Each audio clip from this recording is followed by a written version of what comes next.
नमस्कार दोस्तों, इस वीडियो में मैं हिंदी के ऐसे टॉप 50 क्वेश्चनों को लाया हूं जो कि बिहार बोर्ड के एग्जाम में बार बार यह प्रश्न पूछे जाते हैं।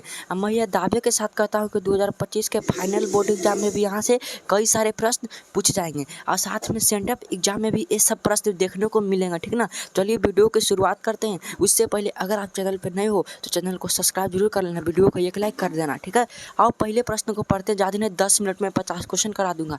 पहला प्रश्न करा, लौट कर आऊँगा फिर पाठ की विद्या है। तो लौट कर आऊँगा फिर, इसके लेखक हैं जीवनानंद दास जी। जीवनानंद दास जी है लौट कर आऊँगा फिर के लेखक। तो यह क्या है? ये काव्य खंड का है। गद्य खंड में होता है कविता, कहानी, कविता, ललित रत्न सब है, लेकिन लौट कर आऊँगा फिर एक कविता है। पहला का राइट आंसर ये हो जाएगा। ठीक है, अगला प्रश्न मेरे भाई कह रहा, कुंवर नारायण रचित पाठ है। कुंवर नारायण का रचित पाठ निम्न में कौन है? तो कुंवर नारायण ने क्या लिखे थे? एक वृक्ष की हत्या, वो कहानी लिखे थे। दूसरा का राइट आंसर बी हो जाएगा। एक वृक्ष की हत्या क्या है? तो कुंवर नारायण ने यह भी एक क्या है? कविता है, याद कर लेना। ठीक है, अगला प्रश्न मेरे भाई, या लुकुटी जो करा, या लुकुटी अरु कमरिया पर राज, तिहु पूरी की तजी डारो। इस पंक्ति के रचनाकार कौन है? तो तीसरा का राइट आंसर जो होगा मेरे भाई वो रसखान जी हैं। ठीक है, या लुकुटी कमरिया पर राज। अगला प्रश्न है, बुद्धिज्म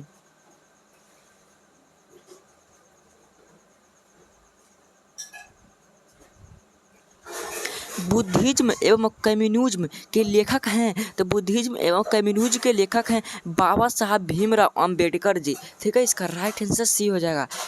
अगला प्रश्न, नाना काना साहब का संबंध है। तो नाना काना साहब है, उनका संबंध गुरु नानक जी से है। ठीक है, राइट आंसर ए हो जाएगा मेरे भाई।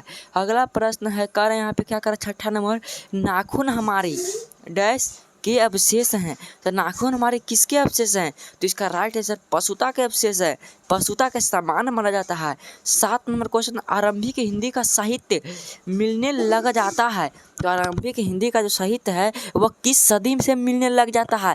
तो 8वीं से 9वीं सदी में आरंभिक सदी का हिंदी का साहित्य मिलने लग जाता है। ठीक है, अमरकांत का जन्म ईस्वी में हुआ। अमरकांत जी का जन्म कब हुआ था? तो अमरकांत जी का जो जन्म हुआ था मेरे भाई 1925 ईस्वी में हुआ था। ठीक है, राइट आंसर बी हो जाएगा। किशोर से मार खाने के बाद बहादुर कहाँ गया? चुपचाप कोने में खड़ा हो जाता है और रोने भी लगता है। तो इसका राइट आंसर चुपचाप कोने में खड़ा होकर रोने लगता है। रूसी जाति की अस्मिता से सुदृढ़ करने वाली साहित्यकार कौन है? तो रूसी जाति की अस्मिता सुदृढ़ करने वाले साहित्य हैं Leo Tolstoy. Right answer A हो जाएगा। अगला प्रश्न है, कथक नृत्य के प्रयाण माने जाते हैं। कथक नृत्य के पर्याप कौन माने जाते हैं? तो पंडितम बिरजू महाराज। ठीक है, कथक नृत्य में सबसे आगे हैं। जीत जीत मैं निरखत हूँ पाठ के केंद्र में है। क्या है? जीत जीत मैं निरखत हूँ, इसके पाठ के केंद्र में बिरजू महाराज जी हैं, ताकि इन्होंने ने लिखा था जीत जीत मैं निरखत हूँ। अज्ञे जी ने सूत्रपात किया। अज्ञे जी ने सूत्रपात किसको किया था? तो प्रयोगवाद का सूत्रपात किया था। राइट आंसर सी हो जाएगा। ये MVVI प्रश्न मेरा भाई याद कर लेना। अगला प्रश्न आपके सामने है, मदन है। मदन है तो मदन किसका बेटा है? तो गिरधर लाल का बेटा है। किराने का बेटा बोल सकता है या गिरधर लाल का बेटा बोल सकता है। ठीक है, गिरधर लाल का बेटा। पंडित बिरजू महाराज को गंडा बांधा। पंडित बिरजू महाराज को गंडा बांधा, यह किसने कहा था? पिताजी ने गंडा बांधा था। ठीक है, अगला प्रश्न है, लौट कर आऊँगा फिर पाठ के लेखक हैं। तो लौट कर आऊँगा फिर पाठ के लेखक है जीवनानंद दास जी। अगला प्रश्न मेरे भाई, जापान पर परमाणु बम गिराया गया। तो जापान पर परमाणु बम कहाँ गिराया गया था? तो जापान पर परमाणु बम किसने गिराया था? तो अमेरिका ने गिराया था, जापान के हिरोशिमा नगर में। ठीक है, रोन नदी में है। रोन नदी में क्या है? तो रोन नदी फ्रांस में है, याद कर लेना। रोन नदी कहाँ है? तो फ्रांस में है। अगला प्रश्न है, लेखक अपने पिता से मछली क्यों मांगना चाहता था?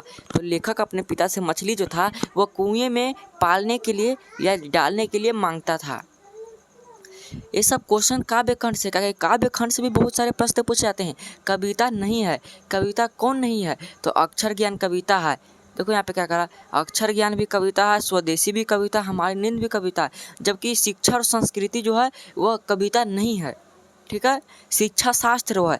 मोहरा नदी मशहूर से दूर थी। मोहरा नदी कितने शहर से कितनी दूरी पर थी, तो 2 मील दूरी पर थी। 21 का राइट आंसर सी हो जाएगा, सॉरी 3 मील।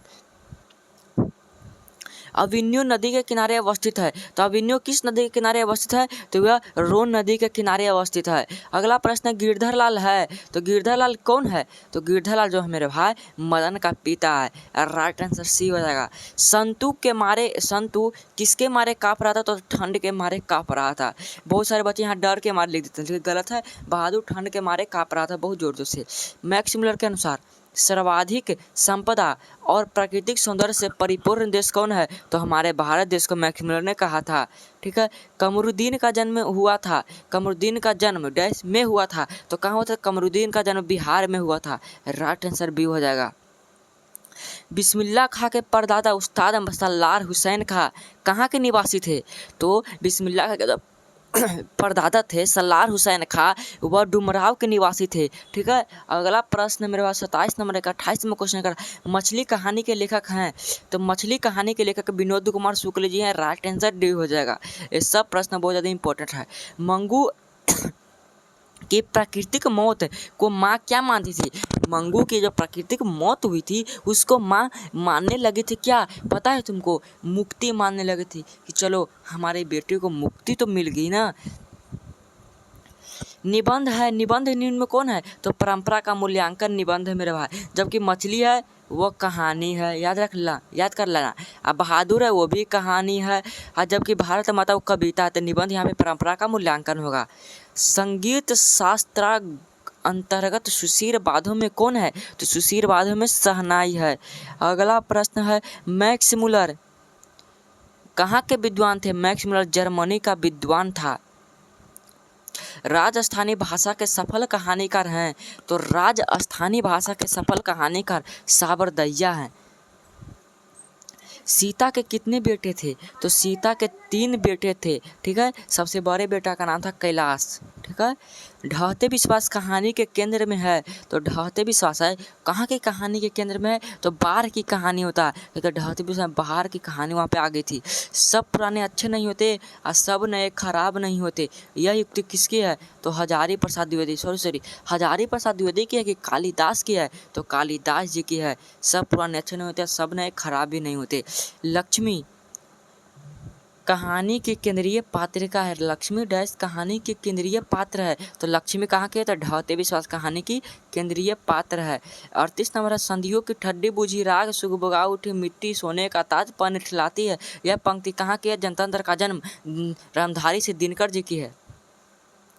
पंडित बिरजू महाराज का जन्म कब हुआ था, तो पंडित बिरजू महाराज का जन्म 1938 ईस्वी में हुआ था। ठीक है, मैक्स मुलर ने कितने वर्ष की अवस्था में लिपजिंग विश्वविद्यालय में संस्कृत का अध्ययन प्रारंभ किया था, तो 18 वर्ष की अवस्था में। बहुत बार यह प्रश्न पूछा जाता है, इसलिए मैं इसे AMBBI मानता हूँ। चैनल को सब्सक्राइब जरूर करना। फ्रांस का प्रमुख कला केंद्र रहा है, तो फ्रांस का प्रमुख कला केंद्र जानता है कौन रहता है, ये फिल नहीं बल्कि अविन्यो टावर है। ठीक है, अगला प्रश्न है जीत जीत मैं निरखत हूँ पाठ की विद्या है, तो जीत जीत मैं निरखत हूँ पाठ की विद्या साक्षात्कार है। और 43 नंबर क्वेश्चन है सुजान सागर किनकी रचना है, तो सुजान सागर है वह रसखान जी की रचना है। 43 का राइट आंसर सी हो जाएगा। अगला प्रश्न अति सुधो स्नेह का मार्ग है, छंद के रचनाकार कौन है, तो इसका रचनाकार घनानंद जी।